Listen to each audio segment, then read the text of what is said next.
Seorang sahabat waktu itu datang kepada Rasulullah SAW. Ya Rasulullah, kami ini dagang untungnya kecil, sedangkan orang-orang Yahudi dagang untungnya besar. Sama-sama di Madinah nih.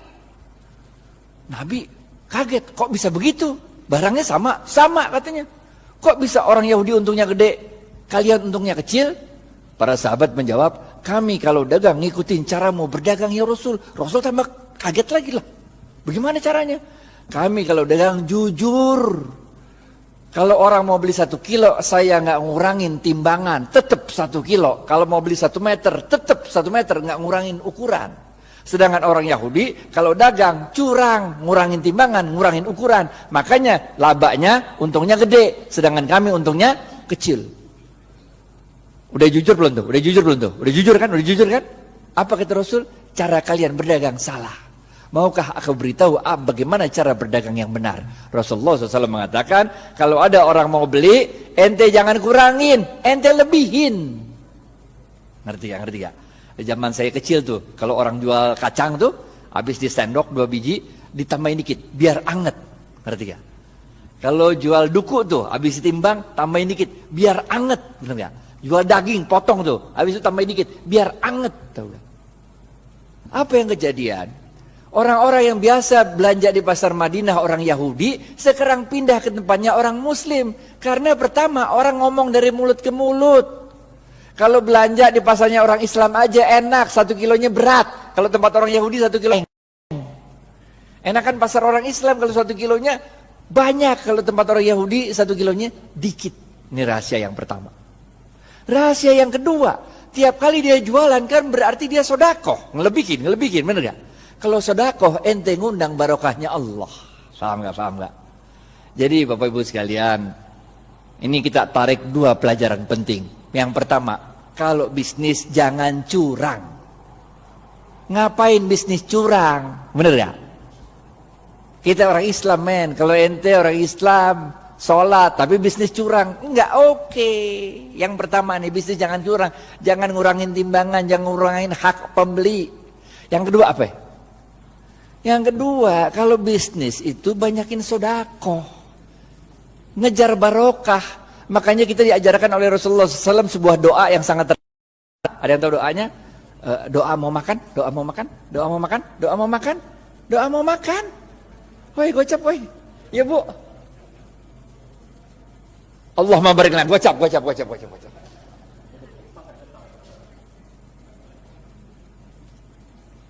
Makanya kita diajarkan oleh Rasulullah SAW, Allahumma barik lana fima rozaqtana wa qina azabannar.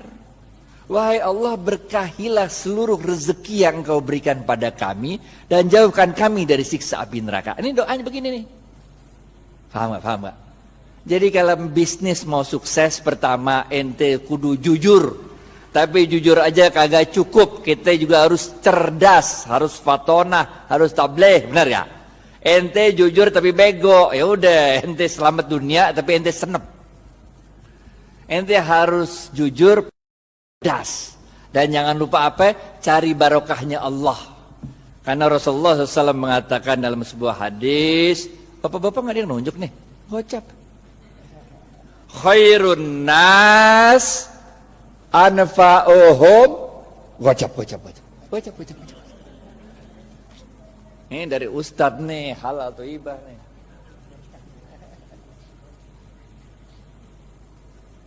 Paham ya? Yang pertama nih, kudu jujur, sidik amanah.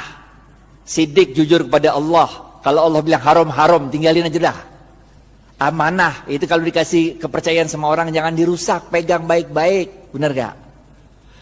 Selain jujur kita juga harus cerdas dalam membaca situasi, fatonah, cerdas dalam menyampaikan sesuatu, tabligh. Kagak cukup yang ini doa. Yang ketiga, benar gak? Jujur, cerdas. Yang ketiga, cari barokahnya Allah. Khairun nas anfa'uhum linnas. Sebaik-baik manusia adalah yang paling banyak memberi manfaat bagi manusia lain. Ngapain kaya sendirian, nggak asik walaupun halal. Ngerti gak? Nggak asik kaya halal tapi nggak nyebarin barokah, nggak asik. Orang bilang dia kaya tapi pelit, bener gak? Yang keempat, terakhir nih, habis nih. Oke, yang terakhir, keempat. Jangan lupa Rasulullah SAW bersabda, man lam yashkurin nas.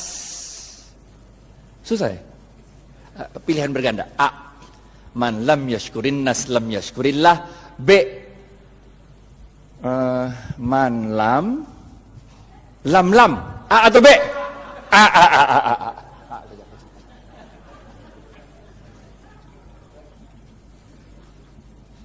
Ingat Bapak Ibu sekalian, kita ini bukan Rasul, bukan Nabi. Kalau Rasul sama Nabi ada masalah, doa dikit, Allah kirim pertolongan pakai malaikat. Ya kan, ya kan? Nabi Musa, depan laut, belakang Fir'aun. Masalah kan? Doa dikit, laut merah kebuka, jalan baik-baik dah. Bener gak? Fir'aun ngikut dari belakang, doa lagi dikit, ketutup laut merah, mati Fir'aun. Bener gak? Nabi Ibrahim dibakar hidup-hidup sama Namrud. Doa dikit, berasa dingin tuh api. Bener gak? Nabi. Lah kita ini manusia, Pak. Coba aja ibu pulang ntar, coba bakar tangan kalau nggak gosong, bener gak? Caranya Allah nolongin kita dengan menggerakkan makhluk-makhluknya untuk nolong kita. Itu sebabnya man lam yashkurin nas lam yashkurillah. Siapa-siapa yang tidak dapat berterima kasih pada manusia, pada hakikatnya dia tidak bersyukur kepada Allah. Nih nomor 4. Ente sukses bisnis, ente jangan merasa sukses itu karena diri ente, tapi karena Allah menggerakkan makhluk-makhluknya supaya kita sukses. Emang bisa hidup sendirian? Emang saya bisa nyampe Al-Azhar kalau kagak ada supir yang nganterin kemari? Emang supirnya bisa nyampe sini kalau di rumahnya nggak ada istrinya yang nyetrikain pakaian? Emang mobil bisa jalan sendiri kalau nggak ada yang jual bensin? Bener gak? Man lam yashkurin nas lam yashkurillah. Kesimpulan, habis waktunya nih. Yang pertama, oke? Jangan lupa jujur. Jujur penting. Ada 2 jenis jujur. Kepada Allah namanya siddiq, kepada manusia namanya amanah. 2, cerdas. Ada 2 jenis cerdas. Yang pertama fatonah, faham memahami situasi. Yang kedua tabligh, pandai untuk meyakinkan orang lain. Yang ketiga apa? Khairun nas anfa'uhum linnas. Bisnis itu jangan cuma mau cari untung, tapi bisnis itu harus memberikan manfaat banyak-banyaknya orang. Bener gak? Yang keempat, jangan kita yang merasa bangga kesuksesan bisnis itu karena kita doang. Kita harus terima kasih sama orang-orang lain.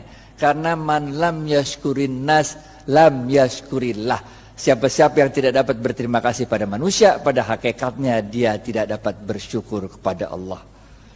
Maka dalam tempo yang singkat, dominasi ekonomi Yahudi di kota Madinah dapat dipatahkan oleh kaum muslimin. Bagaimana dengan kita di Indonesia? Nanti kita serahkan ke Khalil Ridwan untuk yang membahas. Pokoknya nggak usah nunggu kita sempurna dah. Yang bisa jalanin gitu aja dah. Karena kaidah fikihnya berbunyi ma la yudraku kulluhu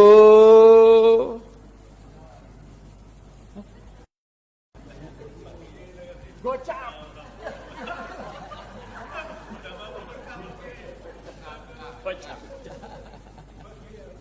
Ma la yudraku kulluhu la yudraku kulluh. Kalau engkau tidak dapat melakukan kebaikan itu 100%, jangan engkau tinggalkan kebaikan itu 100%. Jangan nunggu sempurna baru kita lakukan. Lakuin dulu, nggak usah nunggu tajwid, makhraj sama tahsinnya benar. Nggak usah, sholat aja sholat. Nggak usah nunggu kita sempurna baru kita jalan, nggak usah. Jalanin aja dulu dah.